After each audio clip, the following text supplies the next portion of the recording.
नीचे पुलिस वाले खड़े हैं और धड़ाम से एक डमी को होटल के कमरे की बैल्कनी से नीचे फेंक दिया जाता है। मकसद ये था कि एक सेकंड के अंदर ये जो डमी नीचे गिरी है, कुछ इसी तरीके से एक लड़की होटल की बैल्कनी से नीचे गिर जाती है। शुरुआती इन्वेस्टिगेशन में पुलिस को लगता है कि एक सामान्य मौत है, लेकिन जैसे जैसे इन्वेस्टिगेशन आगे बढ़ती है, पोस्टमार्टम रिपोर्ट जो आती है उसमें दिल दहला देने वाली कहानी निकल कर आती है। दरअसल एक कमरे के अंदर 3 लड़के हैं, एक लड़की है और अचानक से उस होटल की एक तस्वीर बदल जाती है। उस होटल में इस तरीके की मर्डर किया जाता है कि हर किसी को ये पहली नजर में लगता है कि बिल्कुल परफेक्ट क्राइम है, यहां पर कोई गलती नहीं हुई है, पुलिस चाहकर भी किसी का कुछ बिगाड़ नहीं सकती है। आज 2026 है और हाल ही में एक ऐसा फैसला आया है जिसकी उम्मीद किसी को नहीं थी। जो आरोपी हैं 10 साल के बाद उन्हें हाल में जाकर सजा मिली है। जिस लड़की की मौत को नॉर्मल डेथ समझा जा रहा था, उसमें पता यह लगा है कि उसी के दोस्तों ने उसके साथ जाति की है, उसी के दोस्तों ने उससे मरने से पहले उसके साथ टॉर्चर किया है और मरने के बाद भी ये दारू पार्टी कर रहे थे और सोच रहे थे कि पुलिस को और कानून की नजर में ये किस तरीके से हर किसी को बेवकूफ बना सकते हैं। और इसलिए फैसला किया जाता है कि होटल की बैल्कनी से उस लड़की को नीचे फेंक देंगे ताकि हर किसी को लगे एक नॉर्मल डेथ है। किस तरीके से कहानी में पलटती है, क्या है टर्न एंड ट्विस्ट, और वो जो टैटू आर्टिस्ट है जो इस पूरे कहानी में मेन किरदार में सामने आता है, वो कहता है कि मैंने लड़की के बदन पर बटरफ्लाई बनाया है। उसकी एक गवाही से ये केस किस तरीके से पलट जाता है और जितने भी आरोपी हैं उस सलाखों के पीछे पहुंच जाते। क्या है पर्दे की पीछे की कहानी, जानेंगे इस डिकोडिंग क्राइम के जरिए। तो 22 साल की BBA pass out student Shilpu Bhadauria, ये जो आप तस्वीर देख रहे हैं ये उसी लड़की की है। साल 2016 में उसकी उम्र 22 साल की थी और आज 10 साल बीत गए हैं, 2026 चल रहा है। और सोचिए 10 साल तक एक पिता जो है वो तड़पते रहे, एक भाई तड़पता रहा कि उसकी बहन को इंसाफ मिल जाए, और 10 साल बाद कानून ने इंसाफ दिया और जो चारों आरोपी हैं उनको उम्र कैद की सजा सुनाई, यानी साल 2026 में। अब दरअसल 2016 में ऐसा क्या हुआ था जिसकी वजह से पूरा इंदौर जो है वो कांप गया था। हर किसी को डर लगने लगा था अपने बच्चों को बाहर अपने दोस्तों के साथ भेजने में। आखिर वो पूरा वाकया क्या था और किस तरह से शिल्पू भदौरिया के साथ एक कमरे के अंदर लगातार टॉर्चर किया गया उसके बॉयफ्रेंड की आंखों के सामने, और कैसे उसकी लाश को उठाकर बालकनी से फेंका गया, आप अब उसे समझिए। दरअसल तारीख थी 7 अगस्त 2016 और जो ये आप होटल देख रहे हैं लेमन ट्री, इंदौर का ये होटल है विजयनगर के आसपास। अब रात के बज रहे थे 8:40। उस वक्त अचानक से जब होटल में रिसेप्शन पे सब लोग काम कर रहे थे, सब लोग बिजी थे, कि तभी बालकनी से किसी भारी चीज़ के ज़मीन पर टकराने की आवाज़ आई। ऐसा लगा कि बालकनी से कोई भारी चीज़ ज़मीन पर गिरी है जिसकी आवाज़ बहुत तेज़ करके आई है।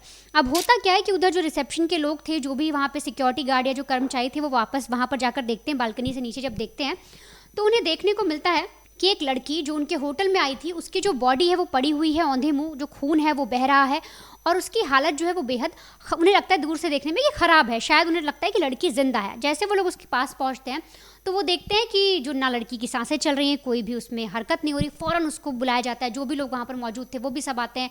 कोशिश की जाती है किसी तरह से उसे अस्पताल ले जाया जाए, लेकिन वहाँ पर उसे बताया जाता है कि लड़की की डेथ हो चुकी है।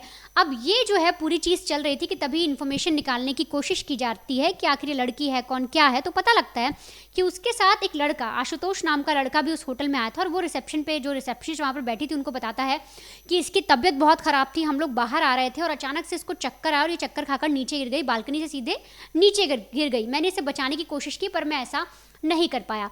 अब जितने भी लोग या जो भी स्टाफ मेंबर्स वहाँ पर मौजूद थे, उन्हें लगता है कि हाँ दोनों दोस्त हैं, दोनों की अगर आपस में साठगांठ है, दोनों अच्छे दोस्त हैं, तो ऐसे में लड़का हो सकता है सही बोल रहा हो।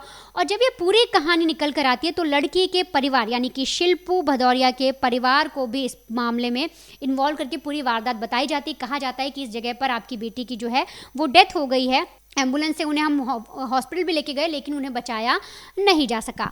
अब जब इस पूरे मामले में परिवार इन्वॉल्व होता है, परिवार को जब पूरी कहानी सुनने को मिलती है, जानने को मिलती है, तो वो सब के सब परेशान हो जाते हैं और उन्हें समझ नहीं आता कि उनकी बेटी के साथ ये घटना या ये वारदात कैसे हो गई।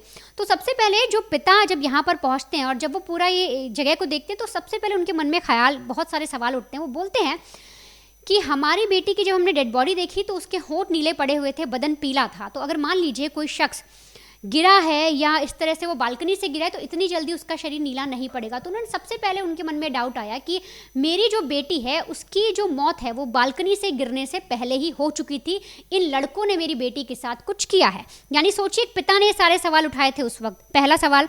दूसरा, वो कहते हैं कि मुझे अपनी बेटी को देखकर लग रहा है कि उसके शरीर पर चोट के निशान है, और अगर कोई शख्स बालकनी से गिर रहा है या किसी छत से गिर रहा है या कहीं उसे फेंका जा रहा है, तो इस तरह से चोट के निशान नहीं होंगे जैसे उसके बाकी के शरीर पर हमें देखने को मिले। इसके अलावा वो बोलते हैं कि साफ तौर पे दिख रहा है कि जो बालकनी है उसकी जो अगर आप ऊंचाई देखेंगे तो 3 फीट की है, और जो उनकी बेटी थी उसकी लगभग 5 फीट की हाइट है।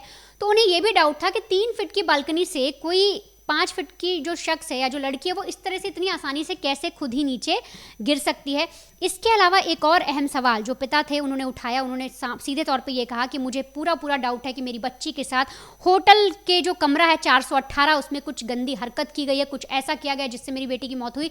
क्योंकि अगर कोई भी शख्स वो खुद से अगर नीचे गिर रहा है, कूद रहा है, या जैसे बालकनी से भी अगर उनकी लड़की अगर नीचे गिरी, वो अपने मन से अगर गिरेगी तो वो कह रहे थे कि उसकी जो दूरी होगी वो बहुत कम होगी। लेकिन अगर किसी को फेंका जाएगा तो वो बहुत ज़्यादा डिस्टेंस पर गिरेगा। और यहाँ पर भी ऐसा हुआ था कि बालकनी से जब शिल्पू भदौरिया नीचे गिरी थी तो जो उनका डिस्टेंस था वो करीब 19 फीट दूर था उस ज़मीन से लेकर। अगर आप देखेंगे बालकनी की ज़मीन नीचे लग रही है उससे 19 फीट की दूरी पर उनकी बॉडी गिरी हुई थी।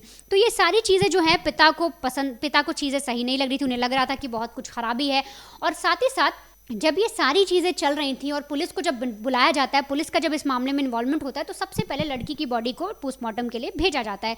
अब पुलिस ने जो पहली नज़र में बॉडी देखी, अब आप उसका भी समझिए कि उसका विवरण क्या था। दरअसल जब शिल्पू भदौरिया की बॉडी नीचे पड़ी थी, उसको जब अस्पताल ले जाते हैं, जब वहाँ पर डॉक्टर पहला ट्रीटमेंट मतलब पहली नज़र से देखते हैं, तो बता दें जो लड़की है वो अभी जिंदा नहीं है। लेकिन जब पुलिस ने देखा तो उनको भी ये चीज़ दिखाई दी कि उसके होंठ जो हैं वो नीले पड़े हुए हैं, शरीर पीला पड़ गया है।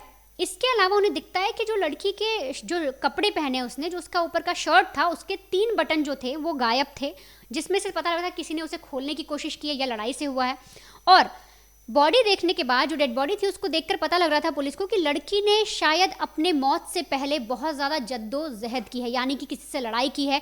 उसके नाखूनों में कुछ ऐसी चीज़ लग रही थी जैसे किसी के मांस के लोथड़े चिपक गए हों, या किसी के बाल या किसी के चेहरे को उसने नोचा है वो चिपका हो। पुलिस को पहली नज़र में देखने पर ये लगा। साथ ही साथ उन्हें दिख रहा था कि जो उसका सीना है, जो वहाँ पर उन्होंने साफ तौर पे देखा कि कुछ ऐसा पदार्थ पड़ा हुआ है जो शायद खाने पीने की चीज़ में यूज़ होता है, जैसे पिज़्ज़ा की जो चीज़ होती है वो चीज़ उन्हें पहली नज़र में देखने में मिली कि जो उसके शर्ट था जब वो ओपन था 3 बटन के साथ, तो जो उसका सीने वाला एरिया था वहाँ पर कुछ पिज़्ज़ा की जो चीज़ थी वो ऐसी रखी हुई थी और उसे दबाने की कोशिश की गई थी। मतलब किसी ने जानबूझ के उसकी बॉडी को बहुत टॉर्चर किया, बहुत ज़्यादा दबाया है। लेकिन ये तो वो चीज़ थी जो पहली नज़र में पुलिस ने देखी और पुलिस को लग रहा था शायद अल्कोहल की बात भी हो सकती है। लेकिन अब पोस्टमार्टम ही ऐसी चीज़ थी, जब उसकी रिपोर्ट आती तो सारी चीज़ें तय हो पाती। इधर पुलिस इन्वेस्टिगेशन में पोस्टमार्टम का वेट कर रही थी। डॉक्टर्स को कुछ चीज़ें पुलिस ने बता दी थी कि उन्होंने क्या देखा क्या नहीं देखा। लेकिन अब कमरा नंबर 418 में ऐसा क्या हुआ था, पुलिस के लिए वो जांचना भी बहुत ज़रूरी था। पुलिस को जानना था कि आखिर उस कमरे में ऐसा भी क्या था या ऐसी क्या चीज़ हुई कि बालकनी से जो लड़की है वो नीचे गिर गई। अब इधर पुलिस जब कमरे में जाती है तो उन्हें साफ तौर पे क्या दिखता है, उन्हें दिखता है कि उस कमरे के अंदर, जो होटल का कमरा नंबर था, उसमें एक स्टूल था, उसमें एक बैग था जिसके अंदर 2 यूज्ड कॉन्डोम रखे हुए थे। इसके अलावा एक कॉन्डोम और था जो कि खाली था, जिसे मतलब यूज़ नहीं किया था। इसके अलावा पुलिस को दिखता है कि एक रैक बनी हुई है जिसके ऊपर मेल अंडरगारमेंट्स रखे हुए हैं जो ऐसा लग रहा है कि यूज्ड हैं और कोई उसे छोड़कर भाग गया। ये सारी चीज़ें पुलिस को पहली नज़र में देखने को मिलती हैं। तो उन्हें ये भी समझ नहीं आता कि आखिर अगर लड़की खुद से कूदी, क्योंकि जब ये पूरा मामला मीडिया में आया, हर कहीं आया, तो कई लोग ऐसे बोलते हैं कि लड़की ने खुद ये कदम उठा लिया, शायद उसके साथ कुछ गलत हुआ या वो किस चीज़ से डिप्रेस थी, इसलिए ऐसी चीज़ें उसने की। पुलिस ये एक हद तक तो मान चुकी थी कि शायद उस लड़की ने कदम खुद उठाया, लेकिन जो परिवार वाले थे वो लगातार एक एक करके कई सारे सवाल जो हैं वो मीडिया के सामने रख रहे थे, जिससे बार बार ये चीज़ें साबित हो रही थी कि उस लड़की के साथ कुछ गलत हुआ है। जैसे कि जो कूदने की बात कही गई, जो बालकनी की बात कही गई, ये सारी चीज़ें मिलाकर परिवार ने एक आरोप और लगाया कि उन्हें डाउट है कि उनकी बेटी के साथ, क्योंकि वो जानते थे कि उनकी बेटी के साथ उनका एक दोस्त है आशुतोष, तो वो जो है शायद पेरेंट्स ने कहा कि शायद हमारी बेटी के साथ जो आशुतोष है उसने कुछ गलत करने की कोशिश की, और जब गलत करने की कोशिश में जब बेटी मेरी अपने आप को बचाकर भागी और वो भी उसके पीछे बालकनी में भागा, तब अचानक से आपाधापी में वो जो मेरी बेटी है उस आशुतोष ने उसे नीचे फेंक दिया। और इसी वजह से जो, क्योंकि अंडरगारमेंट्स की बात आई थी, कमरे में जो पुरुष हैं उनके अंडरगारमेंट्स मिले हैं 2, तो ऐसे में पिता ने ये कहा कि हमें ये लग रहा है कि शायद इस तरह से मेरी बेटी को वो टॉर्चर करना चाहते, उसके साथ कोई गलत हरकत करना चाह रहे थे, और इसीलिए जब वो नीचे गिर जाती है तो जितने भी लोग अंदर थे वो अपने कपड़े ऐसे ही छोड़कर भाग निकलते हैं, इसीलिए वो जो अंडरगारमेंट है मेल के वो वहाँ पर मिले। इसके अलावा जब लड़की की बॉडी मिली तो पिता ने और जो परिवार वाले उन्होंने एक चीज़ और नोटिस करी कि जो लड़की के भी अंडरगारमेंट्स हैं, यानी कि जो उसके प्राइवेट कपड़े थे वो भी उसकी जगह से नीचे खिसके हुए थे, यानी कि वो भी ठीक तरह से, जिस तरह से पहने जाने चाहिए वो भी उस तरह से नहीं थे, और ये सारी चीज़ें बार बार सबको खटक रही थी। अब ना चाहते हुए पुलिस नहीं कोशिश कर रही थी, पुलिस ने मान लिया था कि लड़की खुद ही इस तरह से गिर गई है बालकनी से नीचे, लेकिन जब परिवार ने इस तरह से एक्शन लिया, सीबीआई की मांग की बातें होने लगी, पीएम मोदी को लेटर लिखे जाने लगे, तब जाकर पुलिस एक्शन में आती है और एक एक करके तफ्तीश यानी इन्वेस्टिगेशन शुरू करती है। अब कमरे में पुलिस ने जो जो देखा, वहाँ पर सबसे पहले जाकर पुलिस ये भी देखती है कि वहाँ पर अल्कोहल की बोतल रखी हुई है, बहुत सारा ऐसा सामान है। 418 नंबर में कौन कब गया, क्या हुआ, इसको लेकर जो रिसेप्शन पर लोग मौजूद थे उनसे पूछा जाता है कि क्या उस कमरे से कोई ऑर्डर भी आया था। तो एक लड़का पहुँचता है जो वहाँ पर का स्टाफ था, वेटर, वो बताता है कि हाँ सर, करीब 4 या 5 बजे के आसपास मैं कमरे में गया था और वहाँ पर मैंने कुछ क्रिस्पी कॉर्न दिए थे और मुझसे अल्कोहल की बोतल मंगाई गई थी। पुलिस को ये चीज़ यहाँ तक पता लग गई, अच्छा उस कमरे में 2 लोग बैठे हुए थे। अब इसके बाद जब वेटर से पूछा गया कि क्या तुमने सिर्फ इतना ही देखा, तो बताता कि नहीं सर, सिर्फ इतना नहीं था। दरअसल होता यह है कि जब मैं 4-5 बजे गया तब तो मुझे सिर्फ 2 आदमी दिखे थे उसके अंदर, 2 लोग ही थे, लेकिन जब मैं करीब 7 या 8 बजे के बीच में दोबारा गया था, 7:30 के आसपास, जब उन्होंने मुझसे फिर से बियर की बोतल मंगाई थी और जब मैं वो देने गया तब मैंने देखा उस कमरे में एक आदमी और बढ़ गया, यानी 3 लोग हो गए, और एक महिला, यानी कि जो लड़की जिसकी डेथ हुई वो भी थी। पुलिस उसे फोटो दिखाती, कहती क्या पक्का यही लड़की थी, तुम कन्फर्म? बोलते हाँ सर यही लड़की थी।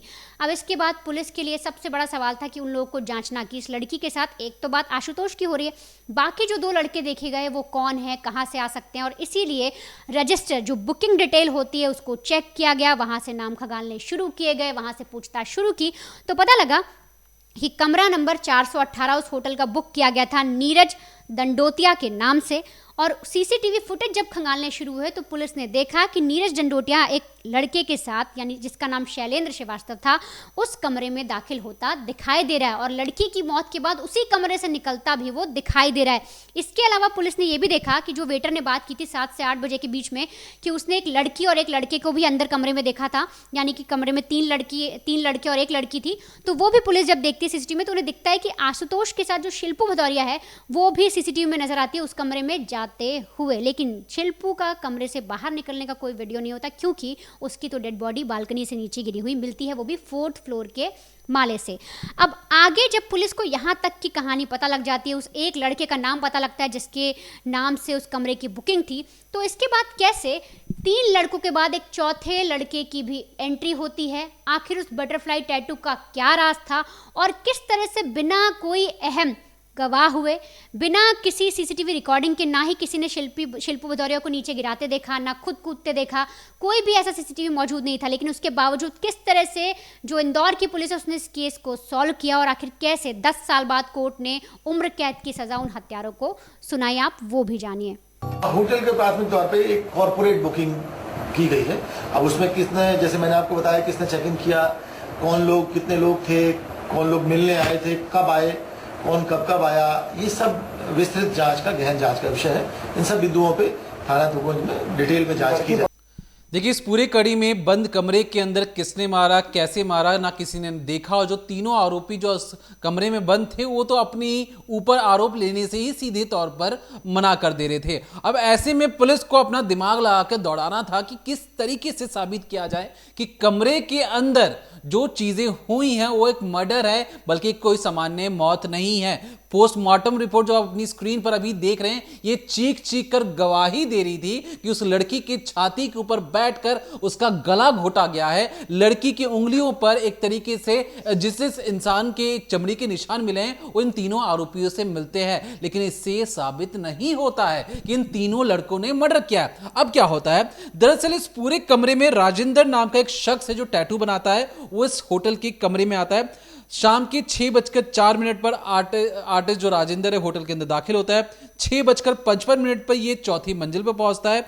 8:09 पर शैलेंद्र राजेंद्र के साथ बाहर निकल जाता है और इसके बाद 9 बजे देखिए जो राजेंद्र आया था वो चला गया था। अब राजेंद्र जब वो वापस चले जाता तो राजेंद्र से पुलिस पूछताछ करती कि तुम हमें बाहर जाते हुए जरूर नजर आए हो, कमरे में करने क्या गए थे? उसने कहा कि सर देखिए मैं तो टैटू बनाने गया था और टैटू बनाते बनाते मैंने लड़की के बदन पे भी टैटू बनाए हैं और उसके जो साथी है उसके ऊपर भी मैंने टैटू बनाए हैं।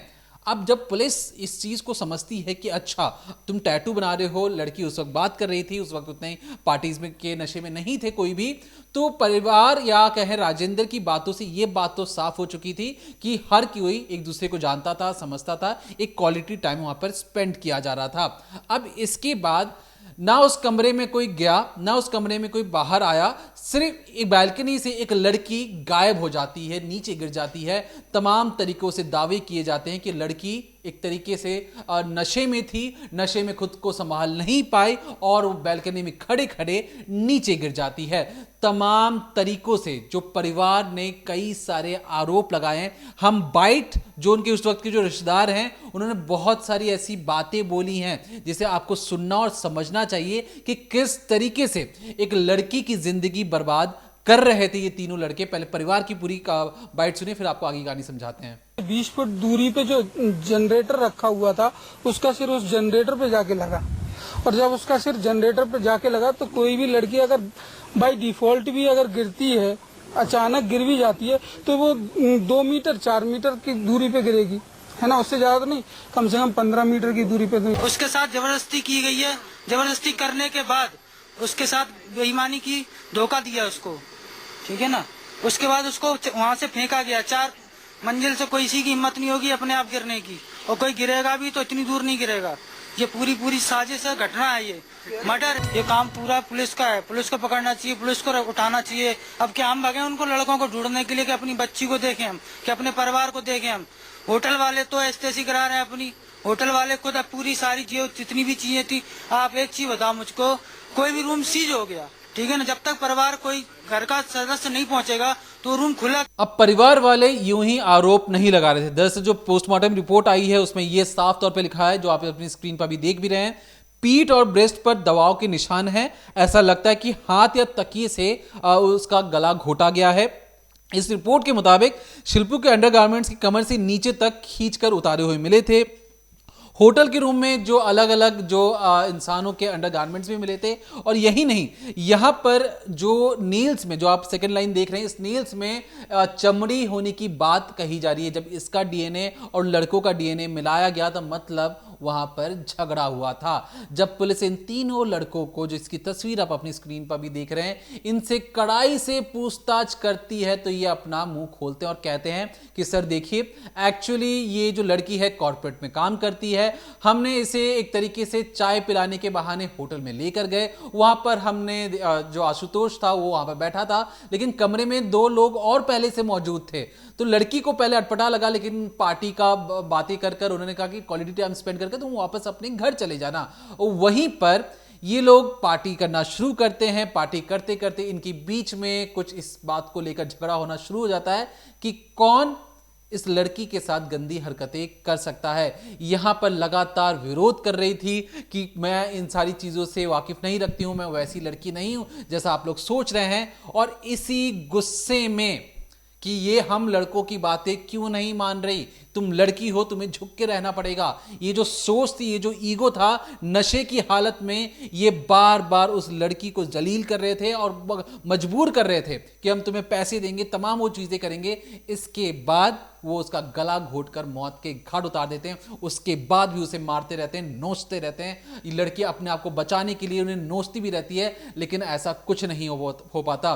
लड़की उस कमरे में एक तरीके से उसकी मौत हो जाती है और वहीं पर बैठकर ये पार्टीज करते हैं और सोचते हैं कि अब करे तो करे क्या, क्योंकि आने वाले वक्त में पुलिस इन तक पहुंच सकती है। उसी में से एक दोस्त सलाह देता है कि इसको उठाकर नीचे फेंक देते हैं। हर किसी को लगेगा कि सामान्य मौत है, अपने आप गिर गई है, नशे में थी और ये खुद गिरकर उसकी मौत हो गई है। नीचे गिरने के बाद ये नीचे जाते हैं और कहते हैं कि हमारी एक दोस्त है जो नीचे गिर गई, नशे की हालत में थी, जाकर देखिए। और ये पहले ही मार चुके थे।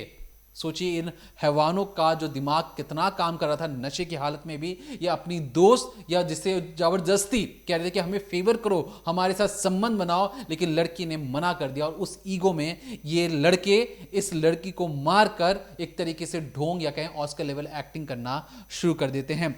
कोर्ट ने तीनों आरोपी आशुतोष जौहर, शैलेंद्र श्रीवास्तव और नीरज दंडतिया को जो ये तीनों ग्वालियर के रहने वाले हैं, इन्हें उम्र कैद की सजा सुनाई है। सबूत मिटाने के लिए 7-7 साल की अलग से सजा सुनाई है और इन आरोपियों को कहा है कि इन जैसे जो आरोपी उनको समाज में रहने का कतई हक नहीं है। इस पूरे कड़ी में 29 अलग अलग गवाहों के एक तरीके से जो बयान दर्ज किए गए, पोस्टमार्टम रिपोर्ट जो निकलकर सामने आई है, शुरुआती तौर पर जो पुलिस एक तरीके से सामान्य मौत मान रही थी, जो पिता खुद आर्मी में हैं, उन्होंने जाकर सीधे तौर पर कहा कि इस पूरे मामले की जांच सीबीआई को सौंपी जानी चाहिए, क्योंकि हर एक जो चीज जो पहली नजर में बॉडी को देखकर समझ में आ रही है कि कोई सामान्य मौत नहीं लग रहा है, तमाम पैरवी करने के बाद पहली बार जाकर 10 साल बाद इन्हें इंसाफ मिला और जो तीनों लड़के थे वो हमेशा हमेशा के लिए सलाखों के पीछे पहुंच चुके हैं। तो फिलहाल क्या हमें लगा कि इस खबर को आप तक पहुंचाना जरूरी है। एक ऐसी केस स्टडी जहां पर दोस्तों ने ही अपने दोस्त को मौत के घाट उतारा, एक ऐसे परफेक्ट मर्डर क्राइम करने की कोशिश की और सोचा कि हम बच जाएंगे एक सामान्य मौत दिखाकर, तो वो भूल जाते हैं कि फॉरेंसिक और जो अपराध की दुनिया कितनी छोटी है और फॉरेंसिक की दुनिया इतनी बड़ी हो चुकी है कि बड़े से बड़ा अपराध भी आज साइंस या कहें फॉरेंसिक की नजरों से बच नहीं सकता है। इन्होंने बहुत ज्यादा तिकड़म लगाया, अपना दिमाग बहुत दौड़ाया, लेकिन साइंस के सामने ये झुक चुके थे, साइंस के सामने ये हार चुके थे और आज ये सलाखों के पीछे हैं। तो हमारी कोशिश थी इस केस स्टडी के जरिए आप सबको इस केस के बारे में बताया जाए। तो फिलहाल के लिए देखते रहिए decoding crime, Monday to Friday शाम 7:30 बजे ओनली ऑन क्राइम तक।